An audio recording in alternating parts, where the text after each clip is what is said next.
हिंदुस्तान के सभी भाइयों बहनों को नमस्कार।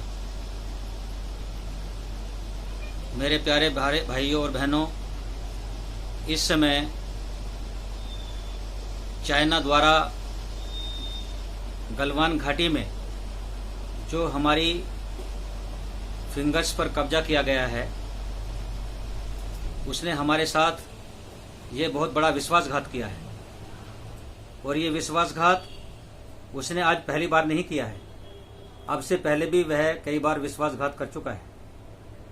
लेकिन जब भी वह हमारे साथ विश्वासघात करता है तो इसका अर्थ ये नहीं है कि वो हमसे कई गुना ज़्यादा शक्तिशाली हो गया है, बल्कि इसका अर्थ ये है कि वो ये जानता है कि भारतवर्ष के लोग किसी भी गलती को जल्दी से जल्दी क्षमा कर देते हैं और जल्दी से जल्दी भूल भी जाते हैं। लेकिन वो ये नहीं जानता कि जिसमें क्षमा करने की शक्ति अधिक होती है, उसके पास शत्रु को जवाब देने की शक्ति भी अधिक होती है। ये देश छत्रपति शिवाजी का देश है, ये देश महाराणा प्रताप का देश है, ये देश APJ अब्दुल कलाम का देश है, ये भगवान राम की भूमि है, भगवान कृष्ण की भूमि है। यहाँ अपनी मातृभूमि की रक्षा करने के लिए करोड़ों लोगों ने अपने जीवन का बलिदान दिया है। जीवन का बलिदान देना अपनी मातृभूमि की रक्षा करने के लिए हमारे देश के लोगों का, हिंदुस्तान के लोगों का बाएं हाथ का खेल है। जब जब भी इसने हमारी जमीन पर कब्जा किया है, तब तब अब से पहले भारत में जो नेतृत्व रहा है उसकी लापरवाही रही है। और उसकी लापरवाही रही है, उसके पीछे कारण ये रहा है कि उनके अंदर इतना साहस नहीं था कि वो शत्रु को जवाब दे सके। लेकिन इस समय जो देश में भारतवर्ष का नेतृत्व कर रहा है वो बहुत क्षमतावान नेतृत्व है। इसमें किसी की आलोचना करने, किसी के ऊपर उंगली उठाने का मेरा अपना व्यक्तिगत कोई विचार नहीं है। मेरी पीड़ा वही पीड़ा है जो पूरे देश की पीड़ा है। आज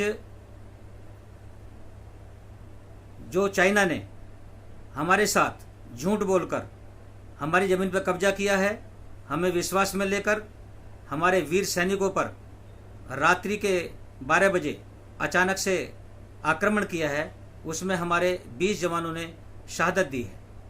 उनका बलिदान किसी कीमत पर बेकार न जाए, क्योंकि वो हमारी सुख शांति के लिए, हमारे आनंद के लिए अपने प्राणों के बलिदान दे रहे हैं, अपने परिवार को छोड़ रहे हैं, अपने जीवन की सारी खुशियाँ छोड़ रहे हैं। तो हमें नहीं भूलना चाहिए कि वो उनका अपना व्यक्तिगत कोई स्वार्थ नहीं है।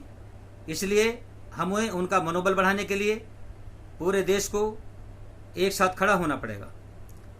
और सुझाव के रूप में मैं एक बात आपसे और कहना चाहता हूँ कि जब भी सज्जन शक्ति एक साथ इकट्ठा होती है, तब तब कोई दुश्मन सामने वाला कितना ही बड़ा क्यों ना हो, उसकी हार निश्चित है।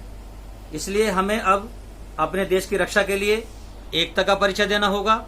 और हमारी एकता चाइना जैसे नमक हराम देश को सबक सिखाएगी, क्योंकि वो ऐसा देश है कि जब भी हमने उसका ज़्यादा सम्मान किया है, वो सम्मान उसको हजम नहीं हुआ। आपको ध्यान होगा कि सज्जनता हर किसी को सहन नहीं होती है। जब किसी के पास शक्ति आती है, उस शक्ति का सदुपयोग भी हर आदमी या हर देश या हर समाज नहीं कर पाता है। लेकिन हमने अपनी शक्ति का कभी भी दुरुपयोग नहीं किया है।